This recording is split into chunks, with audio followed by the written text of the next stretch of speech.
Is Quartet the next indie JRPG masterpiece? Am I going to have a bunch of people arguing down in the comments about what constitutes a JRPG? Let's talk about it. Hey friends, it's Just the Gems. I'm Brandon.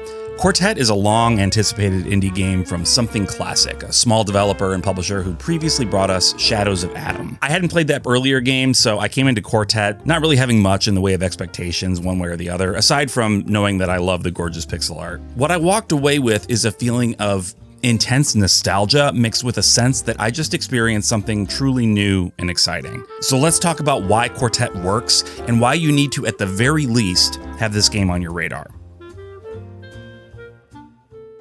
Quartet tells the story of 8 characters, despite the 4-ness the title suggests. However, each character is paired with another, so you'll experience each of their quartet of first chapters in any order you choose. It's a setup reminiscent of games like Saga Frontier or Live Alive, though admittedly with a much greater emphasis on story, along with a promise that all 4 of these stories are soon going to come together in a significantly meaningful way. This feels like a logical place to talk about those 8 main characters, so let's do that. I started with Ben. Ben is a chef. He doesn't have hugely grand ambitions. He just wants to lead a quiet life and hopefully be able to make rent on time. That dream is crushed when he suddenly manifests magic, something very uncommon for a guy in his 30s, even in this world. He's soon sought out by Agatha, a woman who works for an organization that keeps an eye on mages who might or might not be dangerous. Next, Cordelia. She's a mage who works for a university of magic, but her family gets embroiled in some silly scandal and she loses her job prospects. So she moves out to the boonies and inserts herself into the position of sheriff in an Old West-style frontier town. All the while, her childhood friend Jerome is working to take down a gang of thieves, and naturally, her and his objectives neatly overlap.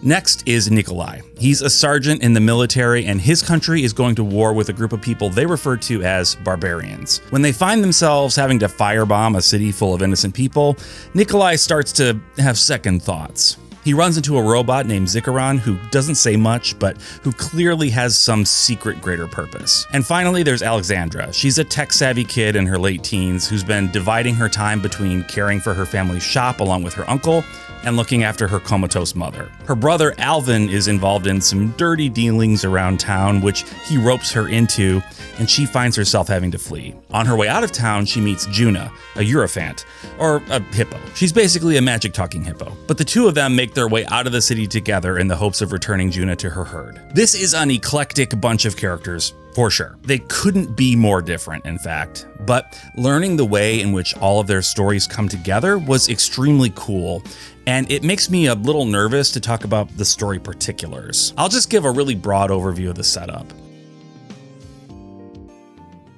The very beginning, the introduction, shows us a team of 4 heroes, none of the people I've introduced to you so far, fighting back a bunch of soldiers and taking on some big bad guy. They defeat him, and they wonder what will become of the power of magic. Well, given the setup of all the character stories, I think it's safe to say things don't necessarily go super well. Quartet tells a story that brilliantly mixes tragedy and comedy. It is not afraid to laugh with its characters, and it's equally unafraid to put them through horrors. It's never cruel for the sake of cruelty or just to give the proceedings a grim, dark veneer that might appeal to goth teens. Question, are teens still goth? Do they do that anymore, or was that just my generation? Gen Alpha Goths, comment below so I know you're out there. Anyway, this is a game that does not pull punches. It will hit you with some horrible moments, but it always offers a hand of redemption afterwards. It's extremely difficult to balance the light and the dark in storytelling, and Quartet does it incredibly well. The characters go a long way toward making the hard times bearable. Their personalities are so distinct and so well realized, you'll realize you already have an idea of how each is going to react, no matter how out there a situation might be. And the way they interact with each other is precisely the sort of thing I love in video game storytelling. I've previously talked about this in regards to the Xeno series, but I'm happy to say Quartet practices this technique as well. The characters are simply allowed space to talk to each other sometimes, and not for the purposes of conveying information about the plot. It's banter, it's character development, it's the way real people talk to each other.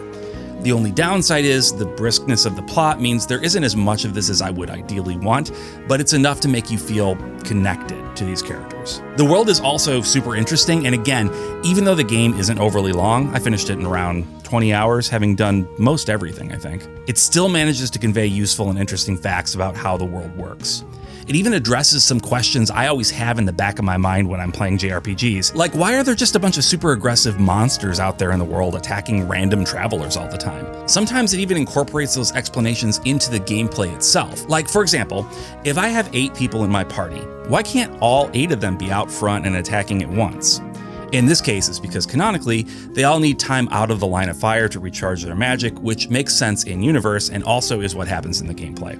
More on the battles in a minute. This is the kind of attention to detail you'll typically only see in a much bigger series, and honestly, even then, it's pretty rare.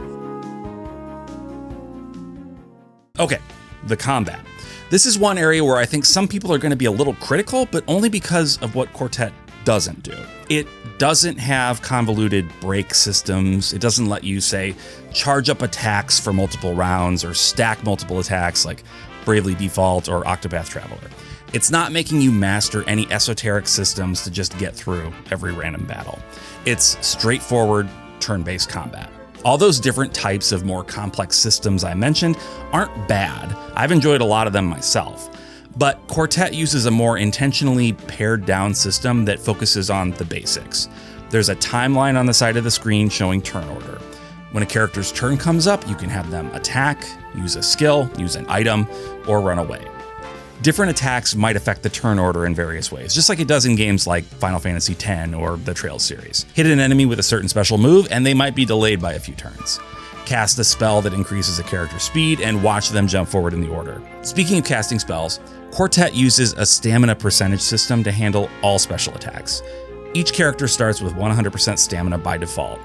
Each special skill costs a certain percentage, but every character will also regenerate a percentage of stamina every round. You can find various pieces of armor or accessories that either increase your total amount of stamina beyond 100, or that increase the amount of stamina you recover each round. Once you have all 8 of your characters together, this is where the front and back lines come into play.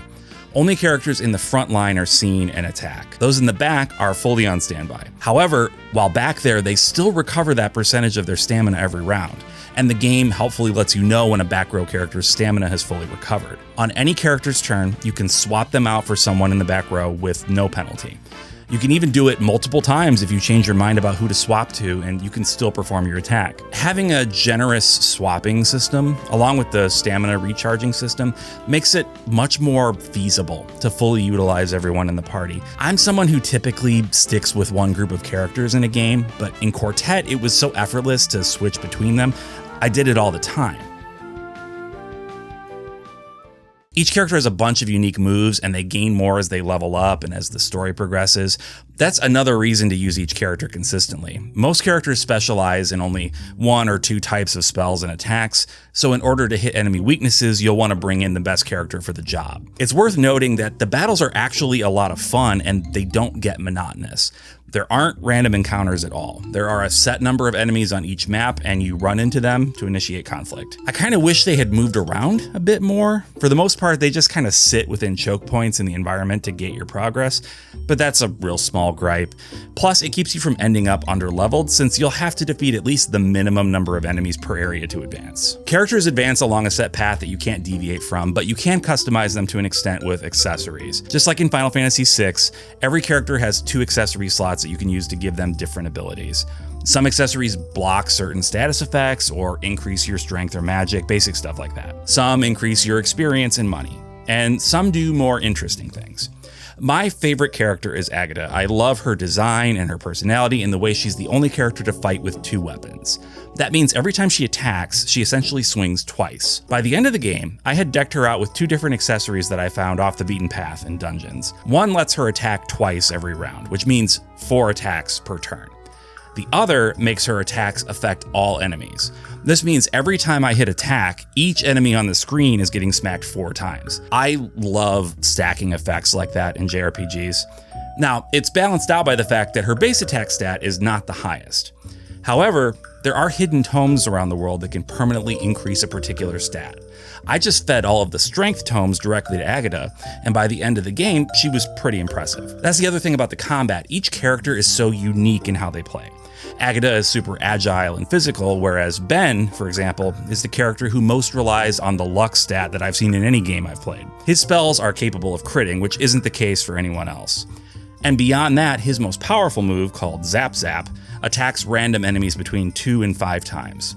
By boosting his luck into the stratosphere, I turned him into a reasonably reliable damage-dealing machine. There's a lot to do in the combat beyond just mash attack, and if you're not exploring the character's abilities and strengths, you're really missing out on a lot of the joy of playing this. The areas of the world you explore are beautiful. Every scene is just bursting with that 16-bit aesthetic. Everything is colorful, and there are nice, subtle effects that make every screen feel alive. Not everything is beauty, though. Like I said, there are some pretty heavy scenes in this game, and the graphics portray those brutally without being gratuitous or super bloody. It has to show the violence because how the characters react to the violence is sort of the point. If it's fully sanitized for us, we're missing the message. The graphics do an overall admirable job of conveying the visual storytelling. You'll run into the occasional background that's maybe a bit too busy, something I've seen in other indie games with this sort of aesthetic, but nothing too distracting, and by and large, everything is just gorgeous. Speaking of gorgeous, let's talk about the music for a minute. There are giant AAA games that don't have music this good. Not just music this good, but this much music. There are 94 tracks in this 24-hour game, and they're not thrown together with a synthesizer over a weekend. This is a soundtrack 7 years in the making that has involved dozens of musicians. It's exceptional. I may have gotten a code of the game from the developer for review purposes, but I bought the soundtrack on Bandcamp with my own money. It's that good. Oh, if you want to buy it, take a look in the description, got a link. But not everything is good, naturally. I have a couple of quibbles. For one, using items outside a battle is more cumbersome than it needs to be. Using a healing item plays a sound effect and then you have to watch your health meter fill up. You can't use another until the sound and animation has finished playing, which is a little bit of a nuisance. Really small gripe, I know. The other thing is a bit bigger, but it's also an issue that you're less likely to have than I did, and that's some bugs. I ran into a few in my playthrough, nothing game-breaking or anything like that, but some weird visualizations and whatnot. But the ones I found have already been worked on by the devs, so the version that launches shouldn't have them. So I can't really say that it's a problem for you, since I was the one who had to deal with them. I did it for you, you guys. I did it for you. I'll be honest, I fell in love with this game. I have always been somebody who aspires to like and play indie JRPGs more than I ever actually do, but this one grabbed me and wouldn't let me go from the first hour. The writing is exquisite, the battles are a ton of fun and surprisingly strategic, the characters feel real, the music is gorgeous, the story is moving. I'm just very glad I got the chance to play this, and I really hope you'll give it a shot. If you love the classics, especially Final Fantasy VI, which you can tell this is heavily inspired by, you will probably love this. Even if you don't really know the classics, this game should give you an idea of why so many of us love them. It's an A+ effort in my mind, and I cannot wait to see what this team does next. Anyway, if you've played Quartet, let me know what you think down below. And if you decide to pick it up based on my recommendation, I'd love to know that too. I have channel memberships available if you're interested and able to support me in the channel that way. And thanks so much to my members. You guys are great. Love chatting with you on the Discord. Oh, and check out my podcast, the JRPG Pursuit. We put out episodes about a ton of JRPG related topics every Wednesday. If you're watching this the week it goes live, we're going to be presenting on a panel at PAX West this weekend with our friends at the Party Chat Podcast. So if you're going to be in the area, come by and say hi. Anyway, with all that, until next time. Bye.